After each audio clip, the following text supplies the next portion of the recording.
All right, everybody, we are here. Final round of the 20th annual Four States Open, brought to you by MVP Disc Sports. It is Sunday, final day, so we will see who made lead card. I'm Mike Cory. Got Ian Boyer next to me doing commentary on this 9. Yep, we have some exciting disc golf. Final day.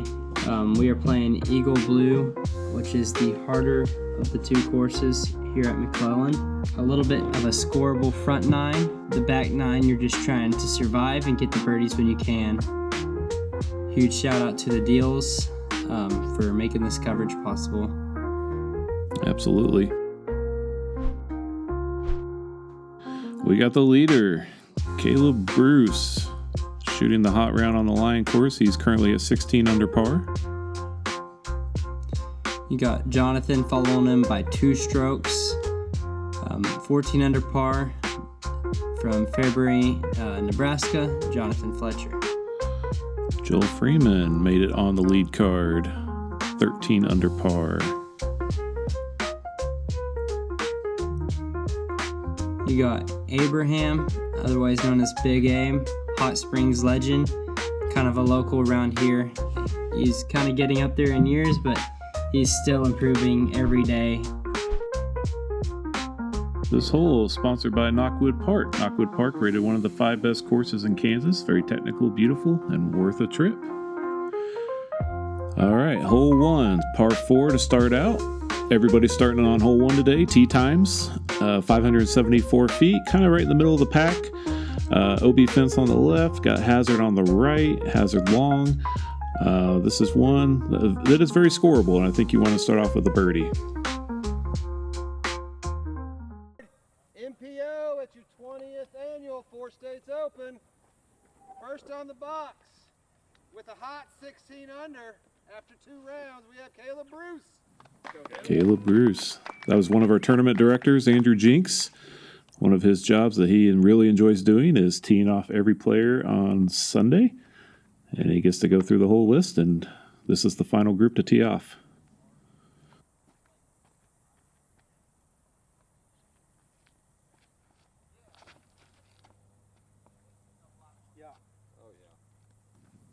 Finishing off to the right is not a bad play. Kind of gets you around that mound of dirt, gives you an open look, and a hyzer approach into the basket. Like Andrew said, Jonathan Fletcher, he's won this event before. He's played these courses. He knows them well. Look to see him do well today. The forehand really makes sure you don't get into this left side of the fairway. If you can push over right, you can always have that hyzer into the green. In 3rd place at 13 under, we have Joel Freeman. Yeah, all those trees straight ahead. There's some construction going on, so we have an area that's marked out of bounds, and a lot of that area is actually marked as hazard during this tournament, so that's why everybody's trying to get off to the right over here. Joel looking sharp as always. Got a forehand over there. He'll have a look to get up to the basket. Joel's by far one of the best dressed players in all of disc golf history. Big Abe, he pumped a few out there yesterday, second round on the line course. We'll see what he can do on the more technical Eagle course here on round 3. This is the wide open kind of hyzer shot. I think most of these guys will be taking into the basket. Joel coming up a bit short. All of that's uphill from where he's at to the basket, so a little bit outside the circle for a birdie look. That short hazard does come into play, even if it's not a lot of players throwing their disc into it. Just the mental of, I've got to get past that hazard and I can't leave it short, can mess up a lot of these players' up shots. Excellent shot there by Caleb Bruce. Anything on the chips, you always love to see it. Hopefully an easy birdie. Oh, Abe giving it a scare.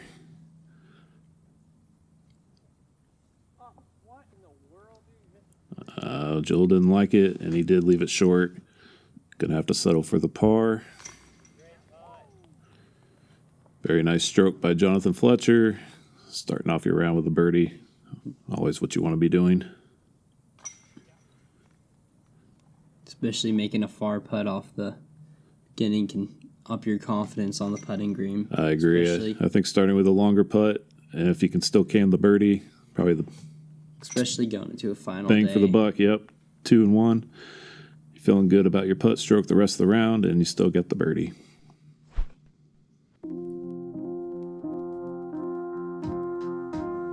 This is hole number 2, par 3, 326 feet.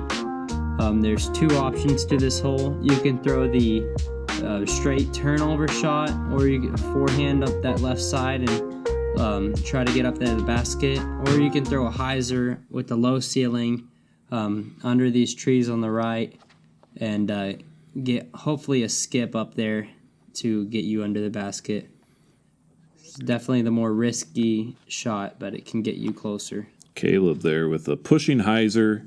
I think that kind of helps, something with a little bit of glide as you're going uphill, but still moving right to left the entire way. He's parked under the basket.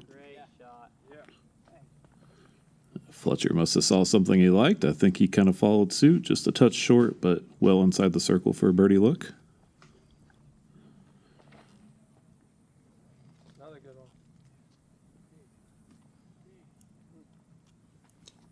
one. A little steep on the hyzer.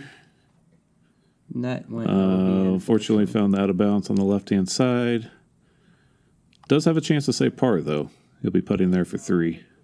Still a good shot on that right side to get under those trees. Oh, yeah.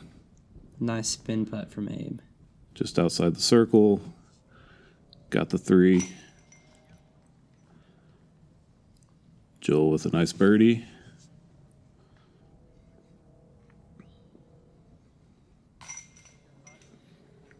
Fletcher with the same, and we know Caleb's going to be tapping in for a birdie. Caleb not letting anyone catch up to him on the second hole. Starting off birdie along with Fletcher. Birdie. All right, hole 3, brought to you by Dr. Christy Disc Dyes. Die happy. Visit her website for some of the coolest disc dyes around.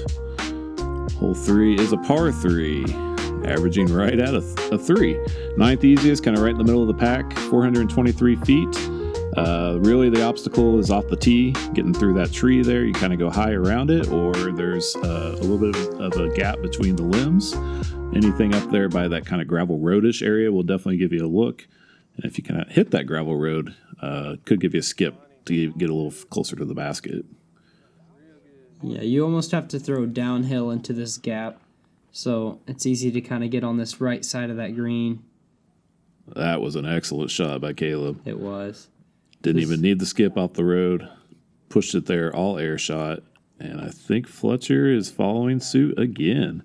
Yeah, a little short, but that's Fletcher's feedback. He throws that thing all over the course. I think it's his favorite disc. Joel a little low. Did get through the gap clean. There is hazard left, there is hazard right and long. So you kind of got to watch your placement. Abe asking for the nose to get up. I think he did it just fine. He's going to have a look for birdie. Kind of a soft bid there. Again, hazard being long, about circle's edge. Don't want to run it too hard. It's Great going to be a putt. turkey to start That's a off turkey, with. 3 for 3.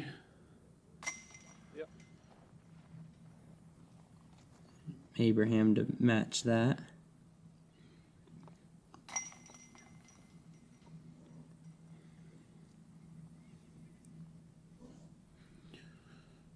Joel feels like he's probably getting off to a rougher start than he really is. Although you do want to get as many of these holes. This card is playing phenomenal. Yep, Joel is 5 back, so probably trying to get every birdie he can. All right, hole 4, sponsored by Ideo Shoes. You can scan the QR code, use Disc and Deals to save off your next pair. These are the best shoes on the market. Thank you to Idio Shoes. This is hole number 4. It's a par 4, 678 feet. The objective off the tee is trying to rip it up into these trees to give you an upshot.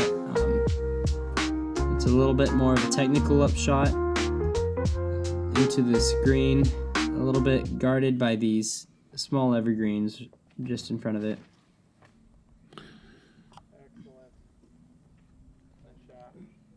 This is kind of a dealer's choice. You can kind of move it right to left, left to right, just anything out there kind of in the short grass.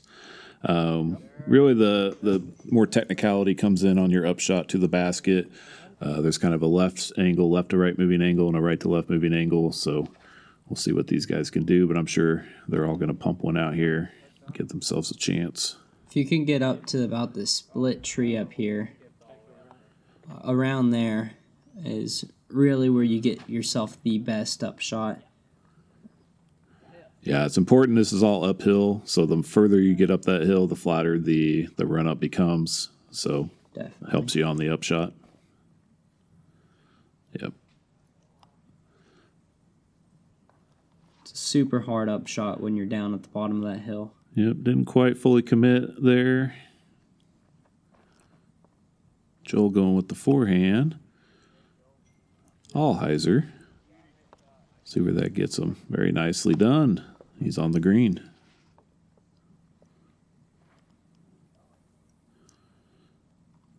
Fletcher taking that left gap, coming in left to right. Coming up a bit short. We'll see what he's able to do there. There's a cedar there he'll have to navigate around.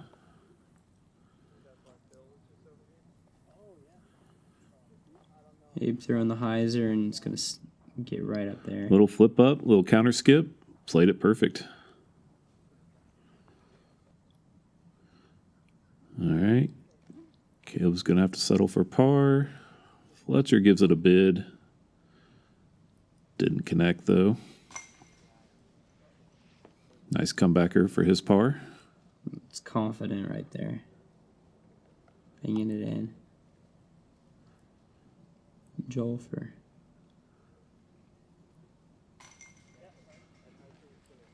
Very nice. That's a good birdie to get. This is one of our, I'd probably call this one of our signature holes on the Eagle course. This is one that we designed pretty early on in this redesign process of the McClelland Park. And we knew that we wanted to have this hole in one of the layouts, and we're very proud of this hole.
I want to say thanks to the Joplin Disc Golf Club. There's quite a few members in our club that really help get these courses looking as beautiful as they are. Big thank you to Andrew Jinks. He coordinated most of those work days, and we had a lot of guys come out here, so really appreciate that. Hole 5 is a par 3, 274 feet. It's not the distance that's the issue, it's more the technicality here. So straight as you can throw it is the best to do. You got to watch out for just being inches off, just like Abe was. He got a pretty nasty kick off to the left. If you don't watch out and respect the hole, you can easily find yourself getting a bogey here. So even though it's not a very far hole. I definitely prefer the forehand play here. Kind of opens up these trees a little more. When you throw the backhand, you just force yourself to be just that much more accurate. If Fletcher can put this one through here, he can't. He'll have a look, but If that got up there, I was expecting a bread and butter hyzer flip up for Fletcher there. I bet he wants that one back. Fletcher does have that clutch gene in him.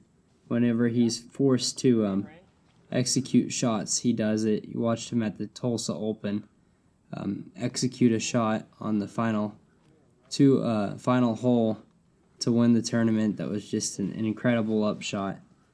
And with all the pressure of the tournament on him, he drained a circle 2 putt.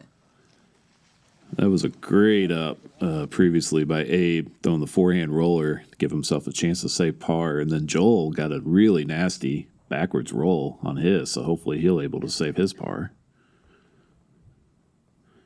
Fletcher not able to connect. What in the world is that? The roll hurt him. It bit him. It was a solid bid, though. Oh, and Abe's not able to connect either.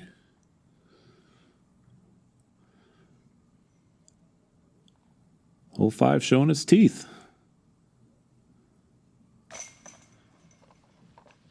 Caleb able to connect and save his par.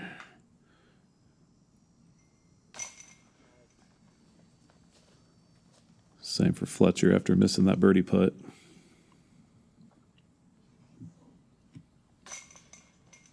Big Abe taking a bogey. Not one you want to take a bogey on. It's definitely one of the holes you look at after taking a bogey on. You really want back, especially on final day. And Joel as well.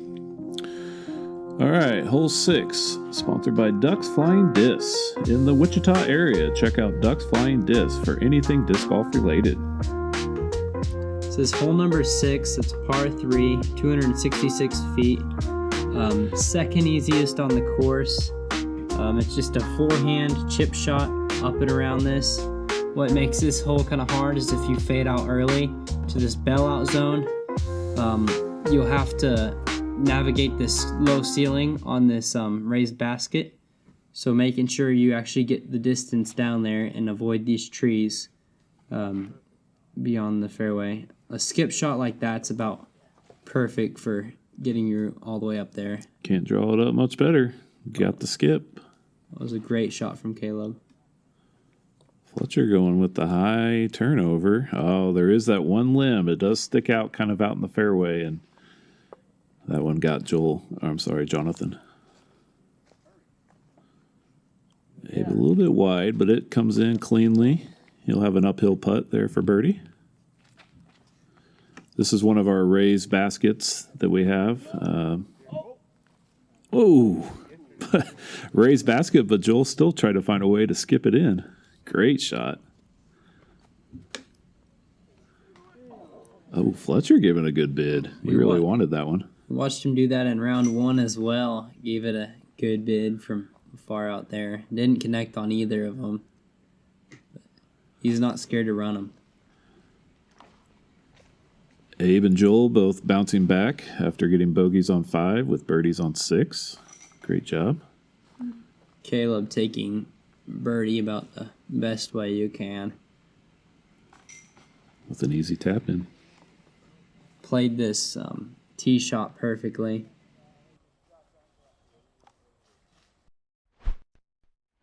All right, moving on to hole 7. Double Par Designs is the hole sponsor. Visit the website today for design help for tournament flyers, custom hot stamps, logos, or social media graphics. Hole 7's kind of a split hole. Half of it's in the woods getting out, and then the other half's approaching up through a few mature trees up to the basket. In the first half, there's a V fairway split where you can go left or right to try to get out. And then there is hazard tall grass all the way surrounding the green once you are up there and approaching. Beautiful. Great job. Both angles are fair off the tee. There's a kind of flip up forehand pushing to the right, and then a gentle turnover shot to get through this right side gap, which it looks like Abe does incredibly well. He's going to have a look to get up and down there. Definitely anything out in this open is most likely a birdie look. Joel goes out the left side with that flex forehand kind of shot he's known for, and he does get all the way out, so he'll have a look as well. Oh, this looks really good by Fletcher. Oh, yes. Gets all the way out of the gap. He's going to be on this left-hand side, looking at probably a hyzer approach.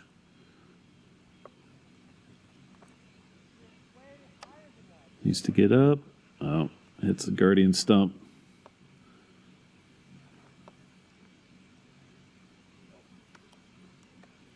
I think Caleb saw the height that Joel was missing and made sure to get a little extra height on his, and he's a park for birdie. This is the hyzer approach I was talking about, being all the way there on that left-hand side. It's going to be a important putt for Jonathan to try and get in there, chasing down Caleb, who's pretty much parked for birdie. Yep.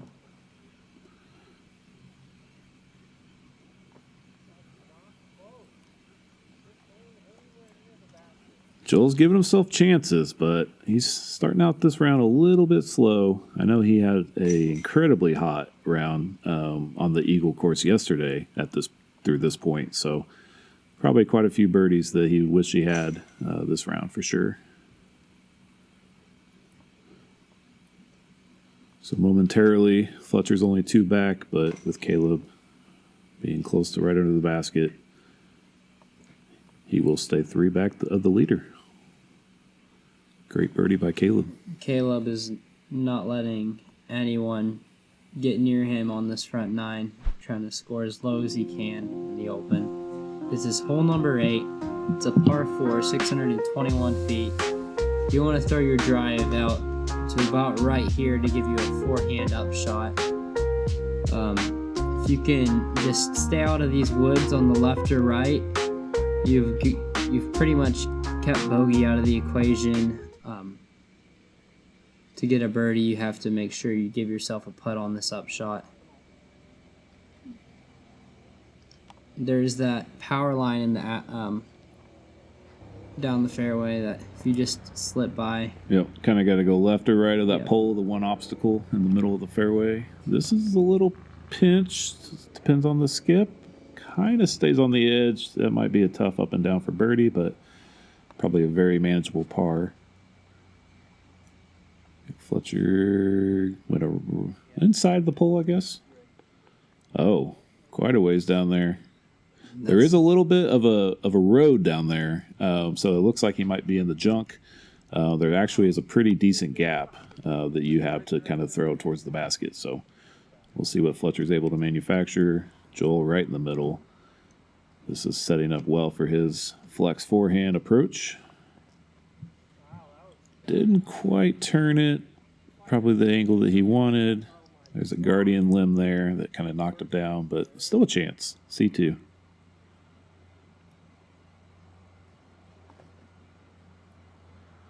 Caleb, being on that right side, is able to go full left to right. It's more of a forehand, a hyzer approach with his forehand.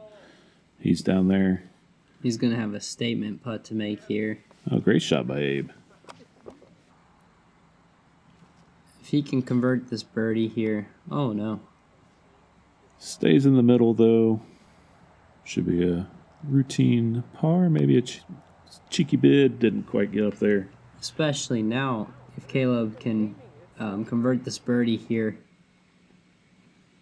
he can just kind of give himself some strokes to play with. Oh, that would have extended his lead up to 4 strokes. Didn't quite connect though. Definitely be nice to have some extra strokes going into the woods. Yeah, the back 9 is really, there's 2-stroke swings on at least 3 holes on that back 9. So it's really probably still anybody's game, but we'll see as we get closer to that who kind of pulls ahead. Caleb's able to sustain. Jonathan's pretty upset over pulled forehand. All right, last hole on the front nine, par 3, 274 feet, kind of right in the middle on difficulty, 9th hardest. Similar to hole 5, it's very tight fairway. You can easily get some kicks that kick you off left or right, where you're going to have to scramble to get up here, but the shot's kind of, you could go dead straight or a slight turnover with something that's going to have a little bit of hookup at the very end. There's a little bit of a slope that might give you some counter skip to get you right to the basket. It's a very demanding tee shot.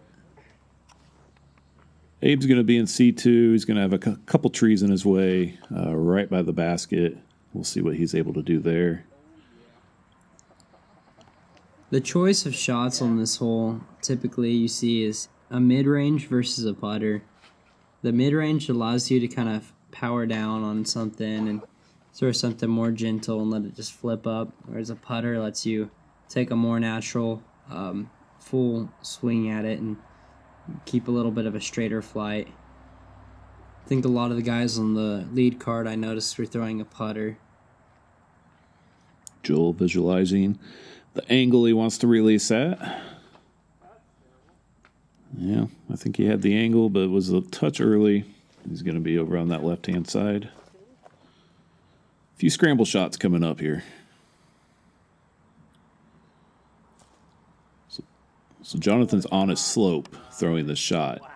I think he threw it incredibly well. He'll have a chance to save par.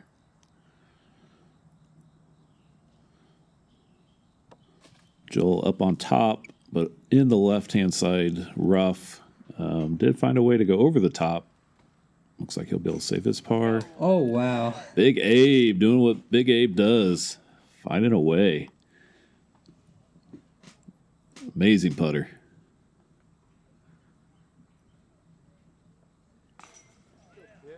Caleb to match. He's Caleb just not connecting from letting downtown. anyone have anything on him. Well, he didn't get hole 8 to extend that to 4 strokes, but he did get hole 9.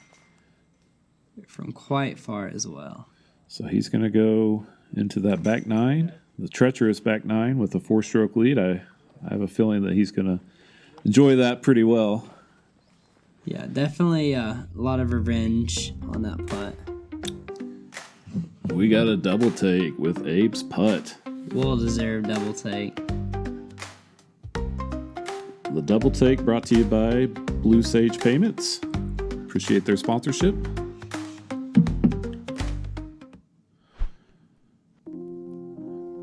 All right, so after 9 holes on the final round, let's see where we're at. We got Caleb and Abe both shooting a blistering 6 under par through 9 holes. Fletcher with shooting a 4 down, so he's 4 strokes back from Caleb, just as Abe is. Scott Adams making a push. He's 5 under par. 4th place right now. Still anyone's tournament. Stay tuned for the back 9. Like and subscribe. We'll see how it finishes out.